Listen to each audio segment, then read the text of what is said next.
What's going on, beautiful people? Big up on yourself, whether or not they are yard or broad member or no large. I see it. Now, remember to like the video, remember to share, comment, and subscribe to the channel for support and growth. With all of that said and all of that done, I go jump into the intro, then I go come back with what I feel saying.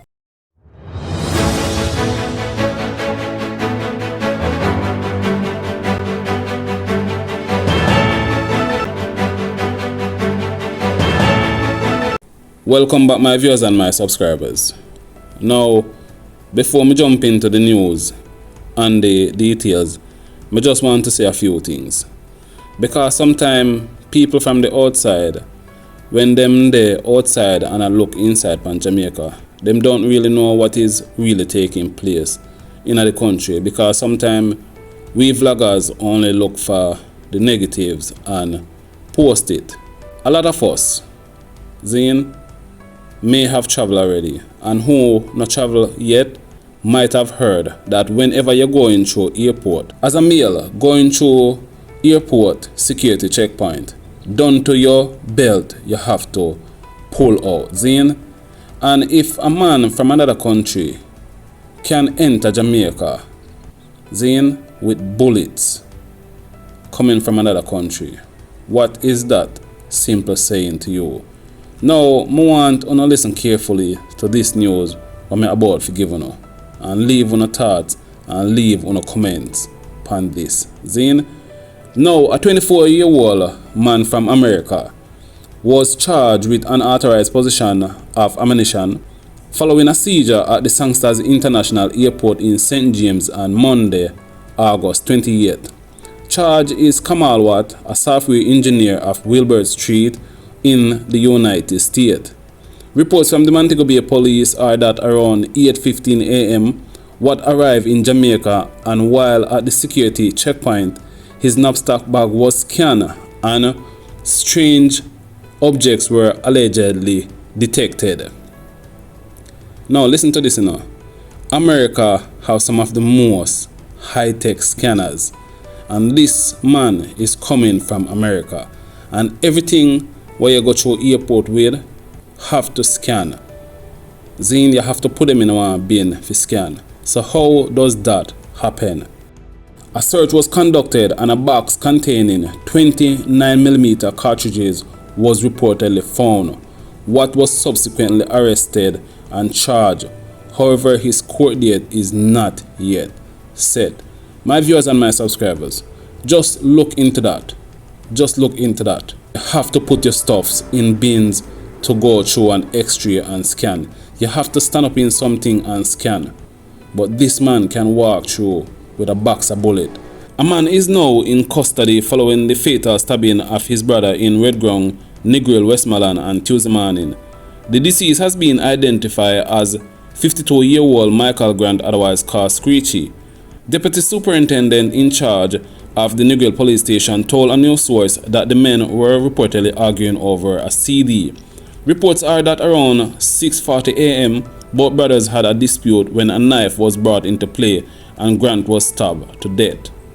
Emerging dancehall artist Malidan and members of his entourage were released by police authorities on Monday night after cops discovered that the allegation of sexual assault against the V6 artist were false.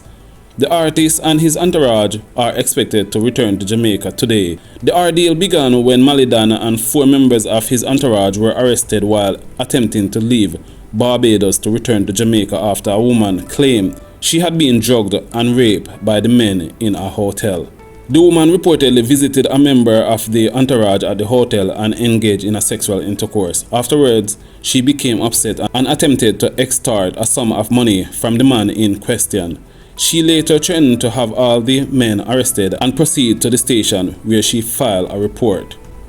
Reports are that the men had recorded the extortion attempt by the female and that the evidence was presented to the police to clear their names and prove that the act was consensual. Now, the Ministry of Local Government has embarked on a repairing program for the St. Anne's Infirmary. It was next door to the sea, so the seawater has affected the area, but despite that, the maintenance could have been better.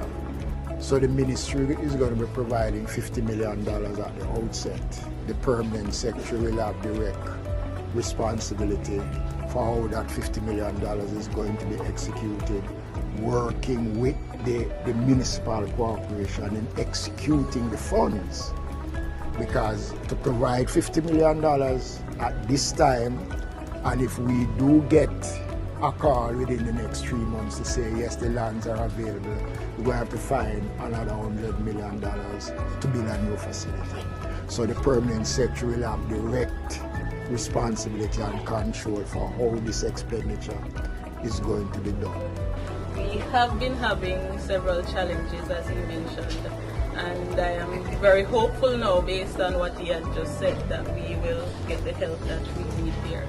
So the visit is welcomed, and I am hoping that the result of the visit will also be good.